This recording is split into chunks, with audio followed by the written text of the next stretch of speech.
Forget the masks and the getaway cars. The most dangerous criminals on the planet do not hide in dark alleys. They sit in high-rise offices surrounded by glass and steel, signing documents that shift billions with a single pen stroke.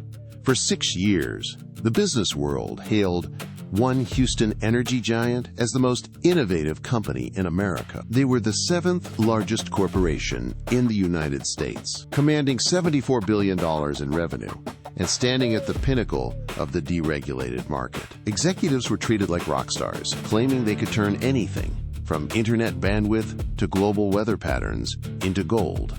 But inside those pristine offices, the innovation was not in energy. It was in the architecture of a lie. Enron was never a business. It was a $74 billion house of cards, waiting for the slightest breeze to knock it down. While the public saw a titan of industry, the internal reality was a void. They were not building a future. They were constructing a trap. The deception was so massive, so layered, that it convinced the entire world of its own success. But even the tallest tower built on air eventually meets the ground. The architect of this illusion was Jeffrey Skilling. He did not want to wait for the slow, steady drip of profit. He wanted it all, and he wanted it now. Skilling forced a radical shift to what he called mark-to-market accounting. In any other boardroom, you record revenue when the cash hits the bank. Not at Enron. Under Skilling, the moment a 20-year contract was signed, they booked every projected cent of profit for those 2 decades. On day one, it was a phantom ledger. If the project failed, or if the money never materialized, it did not matter. On paper, they were printing wealth out of thin air. But this innovation created a lethal mechanical trap. To keep the stock price soaring, they had to sign bigger and more desperate deals every single day just to sustain the growth. They were running on a treadmill that only moved in one direction: faster. Every new contract was a frantic attempt to cover the failure of the last. The illusion demanded constant feeding, and as the actual cash flow dried up, the company began to suffocate under the weight of its own projected reality. When the debt could no longer be hidden on the main ledger, the company turned to Andrew Fastow.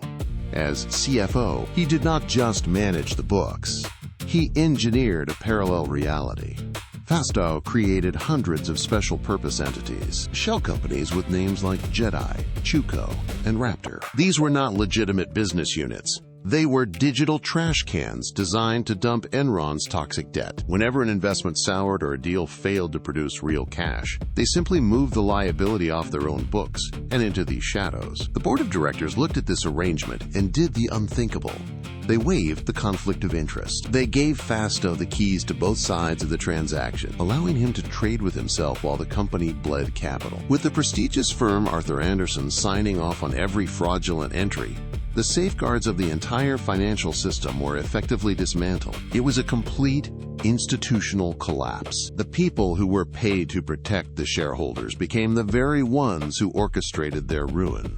By the time the Shadow Empire was fully operational, the distinction between a corporation and a criminal enterprise had vanished entirely. By the year 2000, the appetite for profit moved from the ledger to the power grid. California deregulated its electricity market, and the traders saw a kill zone. They did not look for efficiency. They looked for leverage. Enron operatives began calling power plants across the state, demanding they shut down generators for urgent maintenance during the peak of summer heat waves. As temperatures climbed, the supply of electricity plummeted. Millions of Californians sat in the dark. Streets went black. Traffic lights failed. While the state sweltered in rolling blackouts, the market prices for electricity skyrocketed. Enron traders watched the monitors as prices jumped from $50 a megawatt to over $1,000. They bought the power for pennies and sold it back to the suffering grid at astronomical premiums. It was not a market failure. It was deliberate, state-sponsored extortion disguised as energy management. They drained billions of dollars from the state treasury, while citizens struggled in the heat. The transition was complete. They had moved beyond cooking the books. They were now actively manufacturing misery to pad their quarterly earnings, proving that their innovation had no moral ceiling. By late 2001, the momentum stalled. The math simply stopped making sense. Analysts and investors finally stopped looking at the glossy brochures and started looking at the bank statements. They asked the one question that the entire executive suite could not answer: How can a company reporting $74 billion in revenue have zero cash? It was the needle that popped the balloon. The silence in the boardroom was absolute. The facade did not just crack, it shattered. Word of the inquiry hit the trading floor, and the uncertainty turned into a stampede. The SEC arrived at the headquarters with subpoenas, and the shadow companies that Fastow had so carefully constructed began to vanish. The digital trash cans were emptied, the off-book liabilities were suddenly pulled back into the light, and the true scale of the debt was exposed. There was no more cover. There were no more entities to hide behind. The illusion of innovation evaporated, leaving only the cold reality of a bankrupt machine. The dream was dead, and the people running the show finally realized that the game was over. The ticker tape did not just move, it plummeted. $90 a share turned into 50, then 20, then pennies. The panic was absolute. On the executive floors, the sound of paper shredders became the soundtrack of the collapse. Machines ran until they overheated, turning years of fraud into piles of confetti. They were erasing the evidence of their own ambition. Down in the cubicles, the reality was far more brutal. Employees clicked their mouse buttons, trying to access their retirement accounts, but the screens remained frozen. Access denied. Their life savings, their futures, their years of loyalty, all of it vanished behind a dead server. The company that claimed to be the most innovative in America was now just a hollow shell of debt and broken promises. 20,000 people watched their bank balances hit zero in real time. There was no warning, no severance, and no mercy. The glass towers stood silent, but inside, the panic was total. The house of cards had finally hit the floor, and it took an entire workforce down with it. The trials followed, and the architects of the collapse were led away in handcuffs. The prison doors closed behind them, but the silence they left behind was permanent.